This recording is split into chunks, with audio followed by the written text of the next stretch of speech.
Guy Allen, welcome to Motorcycle TV. The toy behind me there is a character called the Victory Judge. Now you might be wondering about that name, I certainly did, and believe it or not, it's a Pontiac name from the 1960s.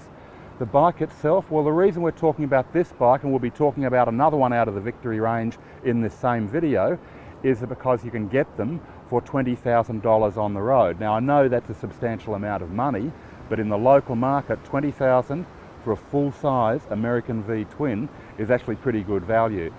So what's in the box? Well, what you get out of it is it's Victory's steel frame platform, single discs both end, 6-speed transmission, a 1730cc fuel-injected motor, and that's about it. It's a relatively straightforward package, which isn't to say that it's cheaply built. When you look around the bike, you'll see it's got a surprising amount of quality to it. There's a lot of bespoke castings, and the finish itself is good.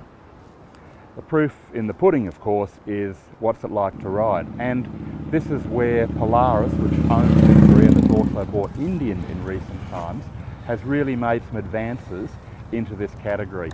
It steers well, despite the fact the tyre sizes look as though they shouldn't work, like it's got quite a fat front tyre on it in proportion to the rear tyre.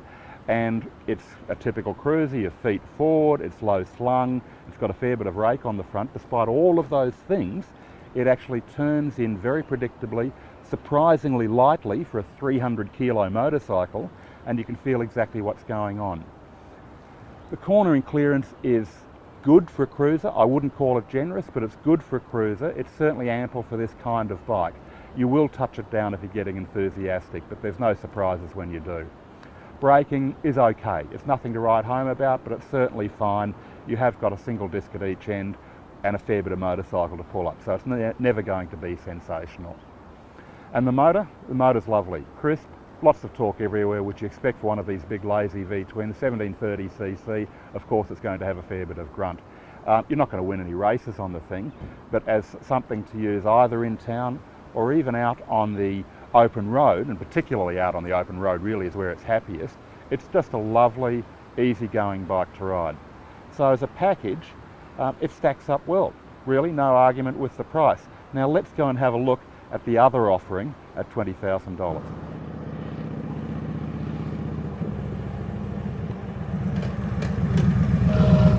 Here we go, part 2 of our little Victory adventure, and this little fella here, well little, it's hardly little, but anyway, it's the Vegas 8-ball. What's different about it? Well, actually not a huge amount. It's mostly a styling exercise. We've got exactly the same driveline and much the same chassis as we have with the Judge, but you'll notice this is a much slimmer looking and lower looking motorcycle than the Judge. It's not as chunky.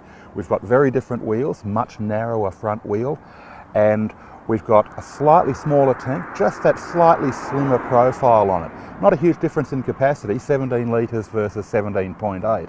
Probably the thing you'll notice most is, or two things really, different handlebars, pullback handlebars with forward foot pegs, and of course the really big thing on it is a much lower single seat, which means you're right down into the motorcycle, and that helps us handling in no small measure, I have to say.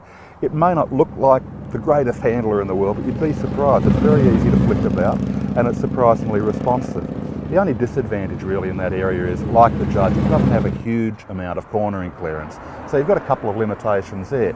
So there you go, we've got two very different variations on the Victory theme, both priced at $20,000, which I think is a fair bit of metal for the money. And what I like about these bikes is both of them feel as though they're well engineered. So if you're in the market for a cruiser, I'd definitely give them a bit of a look. Don't forget to look for Motorcycle Trader magazine for the full story on these bikes.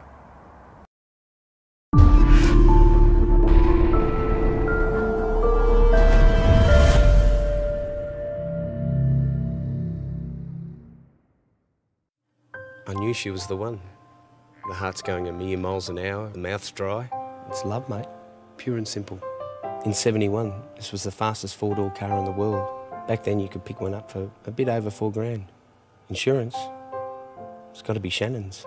No one knows your passion like Shannon's. And with our multi-vehicle discount, you can even cover your daily drive. So call Shannon's on 13 46 46. Shannon's, Insurance for motoring enthusiasts.